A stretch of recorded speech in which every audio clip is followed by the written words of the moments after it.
About eating food. In India, there has been and still is to some extent, but unfortunately, our modern schooling is wiping it out completely. But there is a whole knowledge about at which time of the day, what will go best into your system, in which season, what will best integrate into your system. Like this, there's a whole elaborate cultural aspect. Eating without necessary sensitivity, neither for the food nor the time. You have no sensitivity, simply you eat something that comes your way. There is a big price to this, attached to this, there's no question. Above all, it is not just about ill health. You lost your vitality, you lost your sensitivity. That's a huge loss, it's like a partial death. You're not able to feel and experience things as sensitively as you did when you were a child or somewhere further up. That means you're half dead. So this partial death will happen to you if you're eating wrong types of food. If you just become little conscious, simply the quantum of food that you're eating will simply drop like that. Because you don't need so much food. The more food that you've put into this, the more it has to process to get the same amount of energy, it is taking a toll on the body.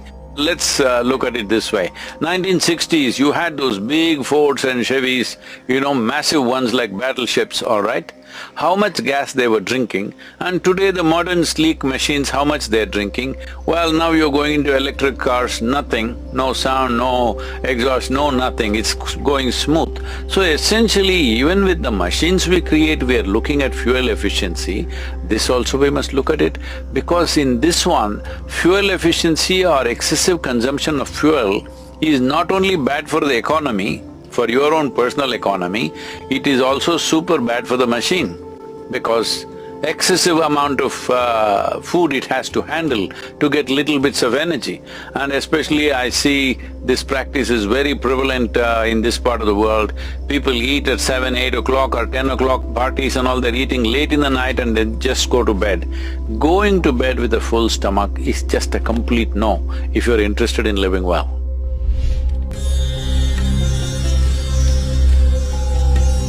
There is something called as upa-yoga, that means sub-yoga, or useful processes of doing things which has no spiritual dimension attached to it. If you do upa-yoga or angamardana systems of yoga, fitness is assured, you will not need any equipment, all you need is 6x6 floor. And you will be super fit and you can build your muscle, everything.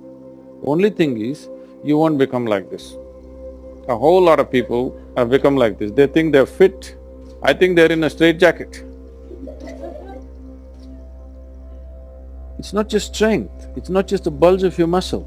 The flexibility of your body is as important for proper functioning of the system. In yoga, we are not just looking at the muscular strength and other structure alone. The organ health is very important. So the system is evolved so that there is organ health. It's very important the body is flexible and usable.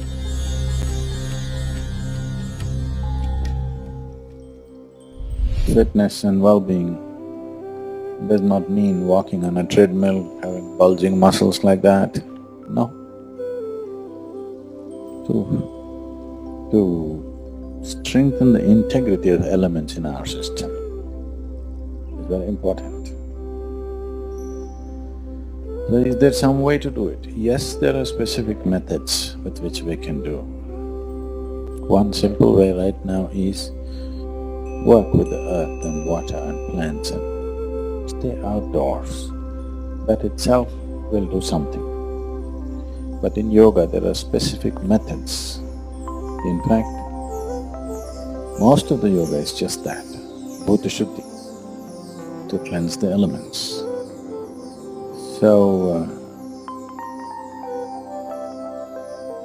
without bringing a certain integrity to the composition of elements in the system, however strong you may think you are, in terms of life, you are not strong. You may be having muscular strength that will not sustain you through certain aspects of life. You will see, not always, but you will see somebody who is seems to be very muscular and very strong physically. Just one little ailment, poof, they'll go down like 2 days of fever, they will just go flat down. Somebody else who doesn't seem to be all that strong, who looks scrawny, you see he can take any amount of beating. This depends on the elemental integrity within the system. How well integrated are your elements accordingly.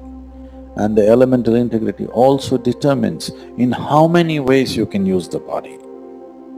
If you don't have elemental integrity, and if you use your body beyond certain limitations, when I say limitations, I'm not talking about physical limitations.